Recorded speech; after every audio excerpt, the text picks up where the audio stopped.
ආයිබෝවන් යාළුවනේ ආදරයෙන් ගැමිණියට ඔයාලව පිළිගන්නවා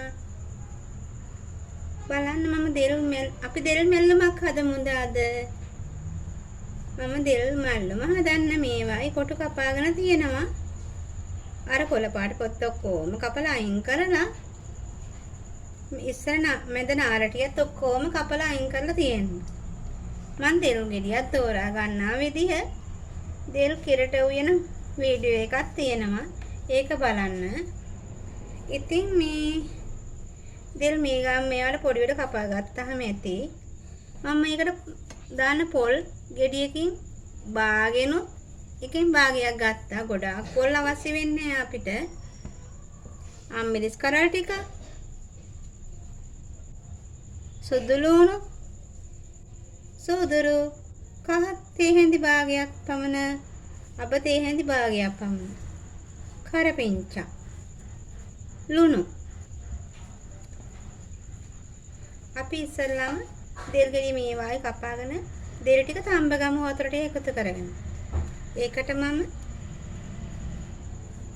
කරපිංචා ටික එකතු කරගන්නවා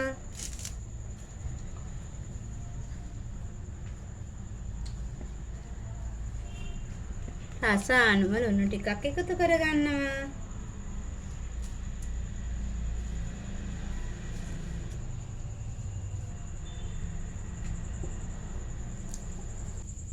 අපි දැන් මේක වහලා තඹ ගමු. දෙල් ටික තැම්බෙන තුරු අපි මේ සියල්ලම එකට අමරගමු. ඒකට පොල් ටිකත් එකතු කරගමු. ඔන්න යාළුවනේ මගේ දෙල් ටික නම් හොඳටම තැම්බිලා. දැන් ගින්දර අඩු කරලා ලිපේ හොඳටම අපි අඹරගත්තු පොල් මිශ්‍රණය එකතු කරගමු. ඔයාලට හම්බෙන්වත් දළු දෙල් ගෙඩියක් හමු වුණා නම් පැහිලා මදි එකක්. ඉතින් විසි කරන්න එපා.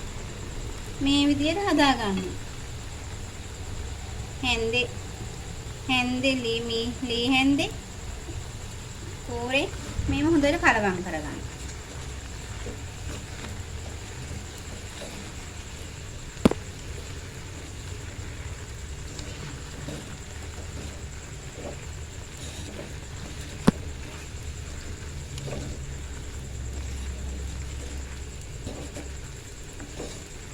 දෙල් මැද්දම හදලා කරවල හදලා මිරිස් කරලා පාපඩම් බෙදලා රාමී කෑම නම් නියම රහයි.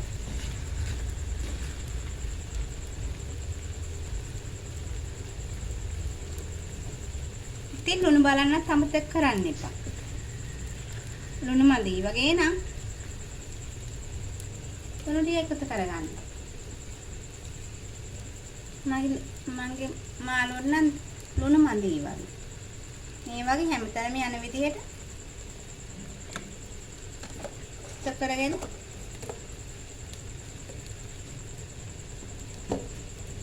නැවත හොඳට පෝරු ගන්න.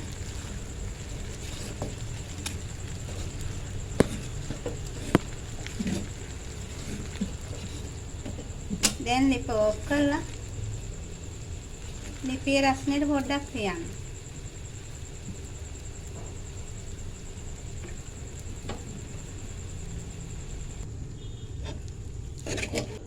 ඔයාලට මාගේ වීඩියෝ එක වැදගත් වුණා නම් subscribe කරන්න යාළුවනේ. වැරදියක් නම් කමෙන්ට් එකක් දාගෙන යන්න හොඳේ. තවත් ඒවන බලන්න ෂෙයා කරගෙන යන්න. වනේ ගෙහින් එන්නම්. නැවතත් මේ වගේ වීඩියෝ එකකින් අපි හමු වෙමු. සුබ දවසක්.